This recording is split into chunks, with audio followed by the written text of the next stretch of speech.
ঘড়ির কাঁটায় এখন বাজে সকাল 9:30 আর আজকে আমরা দার্জিলিং থেকে সোজা বেরিয়ে পড়লাম এনজিপি যাওয়ার উদ্দেশ্যে। কারণ আজকে আমাদের বাড়ি ফেরার ট্রেন। অনেক ঘোরাঘুরি হলো, এবার বাড়ি চলেই যাই। বাড়ি চলে যাচ্ছি। বাই বাই দার্জিলিং, আবার আসবো, আবার দেখা হবে। হাঁপিয়ে গেছি।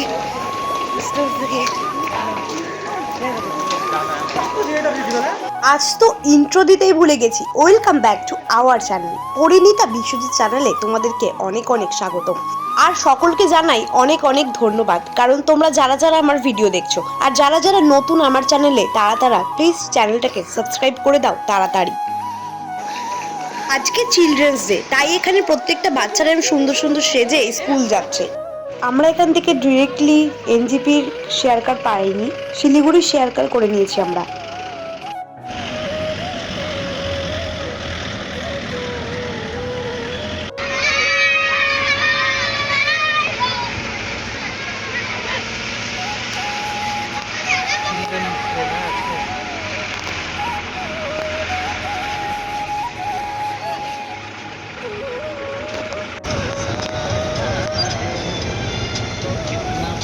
আজকে পুরো ট্রাফিক কম,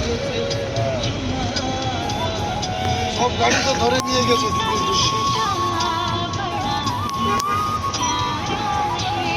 এই রাস্তাগুলো দেখছি, এখান থেকে আমরা যাইনি, আমরা অন্য একটা রুট দিয়ে বেরোচ্ছি।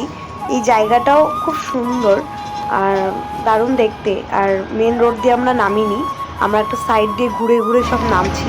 আর আমাদের মোটামুটি 11টার মধ্যে আমাদের পাহাড় ছেড়ে বেরিয়ে যেতে হবে, নাহলে গাড়ি আটকে দেবে, যেহেতু সিএম আজকে দার্জিলিং থেকে নিচে নামবে সেই কারণে। তো আমরা যাচ্ছি, চলো। ভিডিও কেমন লাগছে বলো, আমাদের কমেন্ট করো। আর তোমরা যে যেখান থেকে দেখছো অবশ্যই জানাও।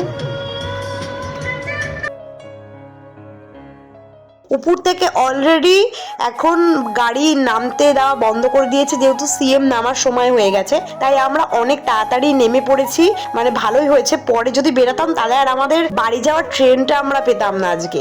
আর কিছুক্ষণের অপেক্ষা, তারপরেই আমরা সমতল জায়গায় চলে যাব, মানে শিলিগুড়ির দিকে ঢুকবো। আর যেতে যেতে সারি সারি চা বাগান দেখবো।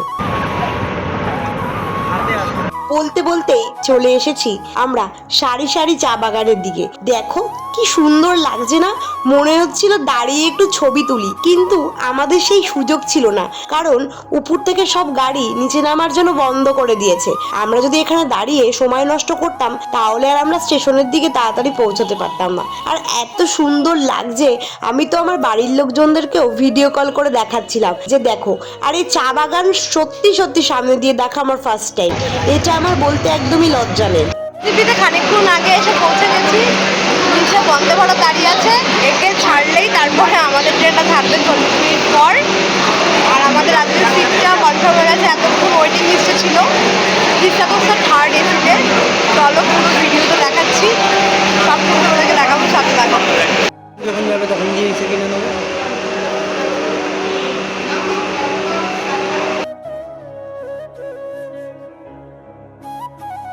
বন্দে ভারত যখন এনজিপি স্টেশন ছেড়ে চলে যাচ্ছে, তখন আমি আর বিশ্বজিৎ প্ল্যানিং করলাম, ইস আমাদের টিকিটটা বন্দে ভারতে কাটলেই ভালো হতো।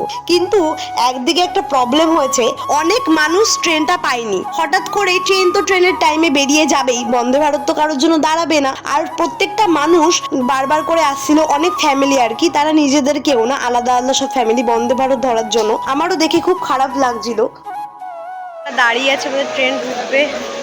অলরেডি সবাই স্টেশনে দাঁড়িয়ে পড়েছে, চারিদিকে আমরাও দাঁড়িয়ে পড়েছি। ফাইনালি আমাদের ট্রেন ঢুকলো তিস্তা তোরসা।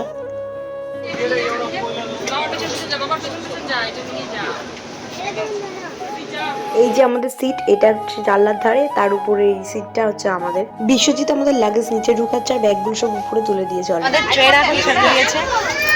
বাথরুমে গেছিলাম, ওয়াশরুমটা ভীষণ পরিষ্কার, সত্যি খুব ভালো লাগলো আমার। এনজিপি থেকে সোজা এখন শিয়ালদার দিকে আমরা রওনা দিচ্ছি। নামবো আমরা ব্যান্ডেলে, বেশ ভালো, খুব সুন্দর।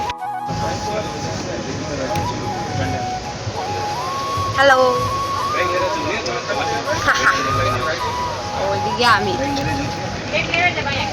আমরা একটা উইন্ডো পেয়েছি আর উইন্ডোর ওপরের সিটটাই বিশ্বজিৎ, ও ওখানে শুয়ে পড়বে, আমি উইন্ডো সিটে শুয়ে পড়বো। আর যেতে যেতে চারিধারে একটু ভিডিও করে নিচ্ছি। দেখো বন্ধুরা, যাওয়ার পথেও কি সুন্দর সারি সারি চা বাগান পড়ছে, দেখতে এতটা ভালো লাগছে। আর সন্ধ্যাটাও নেমে এসেছে। ঘড়ির কাঁটায় এখন 7:30-8টা বাজে। আমি একটু শুয়ে নিয়েছি আর বিশ্বজিৎ ওর সিটে উপরে শুয়ে পড়েছে।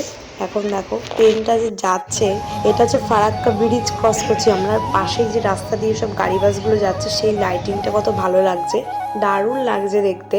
মানে আমি তো বিশ্বজিৎকে তারপরে তাড়াতাড়ি করে ডাকলাম যে ওঠো ওঠো, ফারাক্কা ব্যারেজটা তুমি দেখো। ও আমাকে নেমে বলে তুমি আমাকে আগে কেন ডাকোনি, মানে ও কখনো দেখেনি সেইভাবে।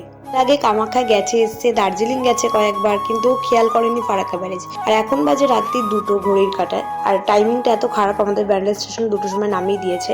এই ট্রেনটা ফারাক্কা ছাড়ার পর কাটোয়া নবদ্বীপের উপর থেকে আসে। তো কাটোয়া জংশন ঢোকার আগে আমি আর বিশ্বজিৎ দুজনেই ঘুমিয়ে পড়েছিলাম। তো ট্রেনে যারা আর কি চাদর ফাদর দেখাশোনা করে এসিতে, তো তারা আমাকে ডেকে হঠাৎ বললেন যে আপনারা ব্যান্ডেল নামবেন না, তখন রাত্রি 2টো বাজে, ব্যান্ডেল ঢুকছে। আমি তো লাফ দিয়ে উঠে গেছি যে সত্যিই তো ব্যান্ডেল ঢুকে গেছে। তারপরে আমরা নেমে গেলাম। বন্ধুরা, আজকের ভিডিও আমি এখানেই শেষ করলাম। চ্যানেলটা অবশ্যই শেয়ার করে দেবে, সাবস্ক্রাইব করে দেবে। বাই বাই, সবাই খুব ভালো থাকবে, অনেক ভিডিও আসছে।